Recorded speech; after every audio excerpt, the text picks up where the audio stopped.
un pouvoir central fort. Mais on ne sait pas composer avec le Lumumba parce que le Lumumba dit c'est le développement, c'est le Congo qui est l'objet et pas les individus. Ce sont les intérêts du Congo. On n'a pas discuté entre individus pour dire toi tu prends ceci. Le partage, ce n'est pas son problème.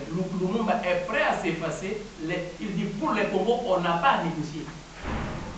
Réfléchissons, qu'est-ce que nous devons faire pour que le Congo soit un pays prospère, un pays développé, c'est déjà un pays riche.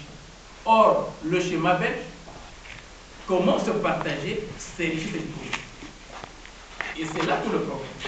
D'où Lumumba a été jugé en 56, lorsqu'il a été arrêté en 56-57, je vous ai dit qu'il avait été condamné à 24 mois, à 2 ans de prison. Il ne restera que 14 mois, et c'est le pouvoir colonial qui paye sa dette. Alors c'est qu'il a aboli. En novembre 59, janvier 60, Lumumba va passer près de 2 mois, près de 3 mois en prison, parce qu'aucun leader politique n'a passé autant de temps en prison que Lumumba. Il a passé 3 mois en prison.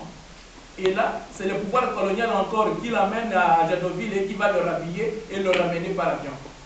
La 3e fois, il n'était plus question de juger cet homme-là.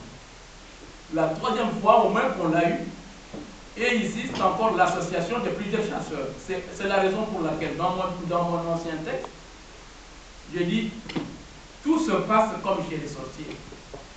Parce que je commence à valorer la phrase, le mot drame sans enfant était inachèvé de la colonisation. C'est un texte qui a été publié à l'école des hautes études.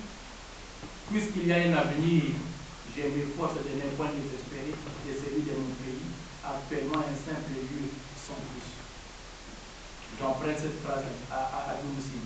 Mais je commence en disant, comme chez les sorciers, horreur, l'assassinat de Lumumba présente l'image d'une partie de chasse en 3 phases. Dans l'une, Lumumba échappe à la capture.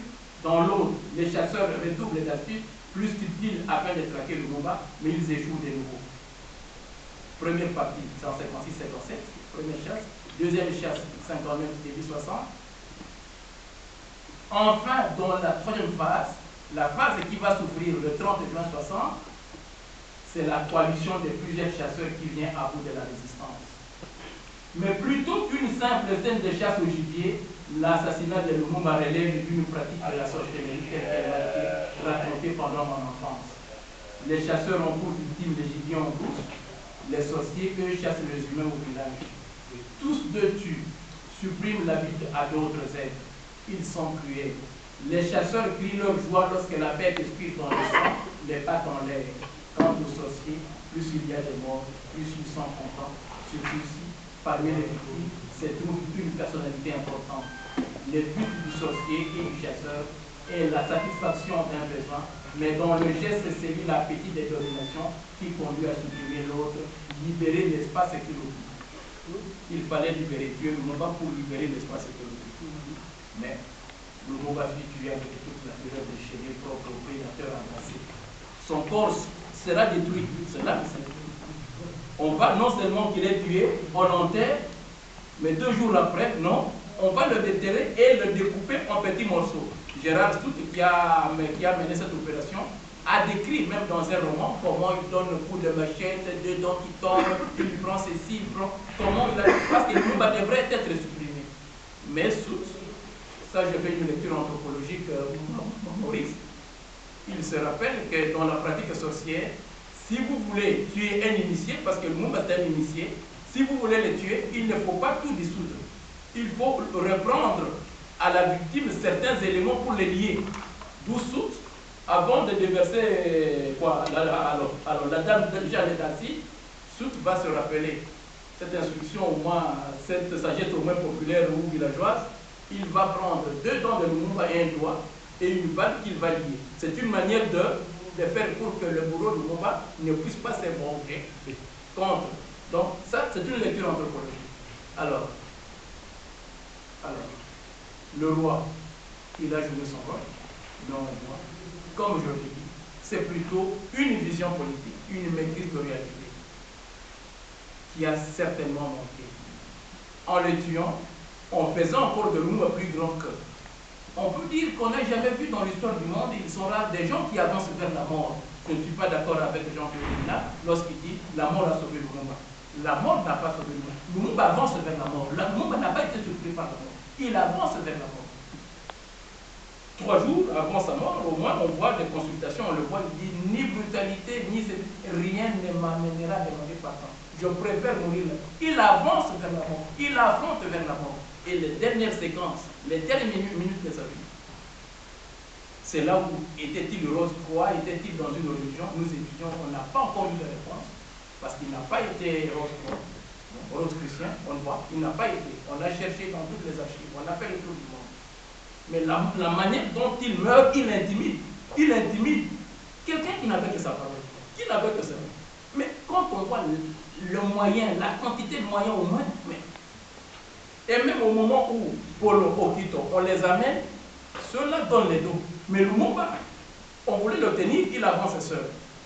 Il s'aimait. Est-ce qu'on va me tuer? Oui. Il avance. Il était fatigué, certainement très fatigué. Si nous prenons les derniers éléments, il regarde les gens qui... Il intimide. Jusqu'à la dernière minute, il continue à intimider ceux-là qui ont des armes. Il va seul, mais au lieu de donner les dos, mais il le regarde. Et mort encore, ceux qui sont partis déterrer son corps disent que 2 jours après, lorsque Soute et son frère sont partis déterrer le corps de Lumumba, comme c'est un corps qu'on avait enterré à la hâte, ils trouvent encore le bras de Lumumba, le morceau du bras qui dépassait le sol, avec un doigt vers le ciel. Encore, cet homme est en train de nous accuser. D'où on se déchaîne. Donc, le mythe de Lumumba, il y a la personne, il y a le Congo comme Lumumba qui se transforme en Congo, mais on est perdu d'où? La science politique est seule.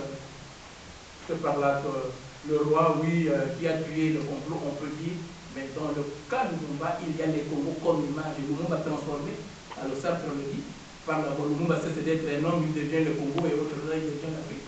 Mais, je dirais que, du point de vue scientifique, on peut apporter beaucoup d'éléments d'analyse, mais il faudra, pour le moment, le cas de Lumumba, inviter très sérieusement la sociologie et l'anthropologie. Très sérieusement la sociologie et l'anthropologie.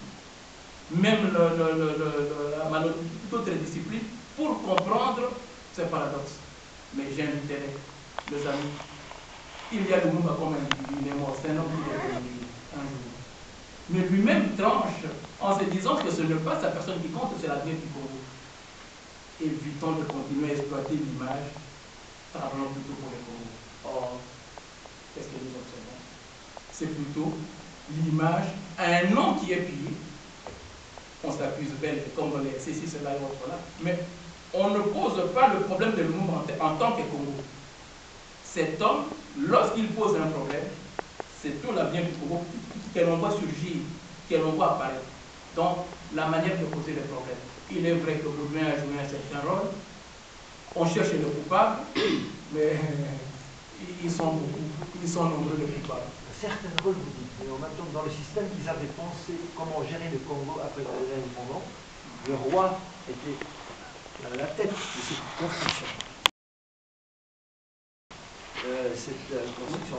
C'est lui le premier chef de Belge. Oui, c'est le premier chef, et donc sa responsabilité là-dedans, je me demande. Et aussi, quand Fabiola, par exemple, entre sur scène, c'est quand elle entre sur scène? Le moment quand Mobutu a arrêté Lumumba pour la première fois, et il a disparu pour un jour, on ne sait même pas s'il est mort ou pas, et là, on annonce Fabiola, fiancée du roi. Elle racontait quand elle fait. Voilà, racontait quand elle fait.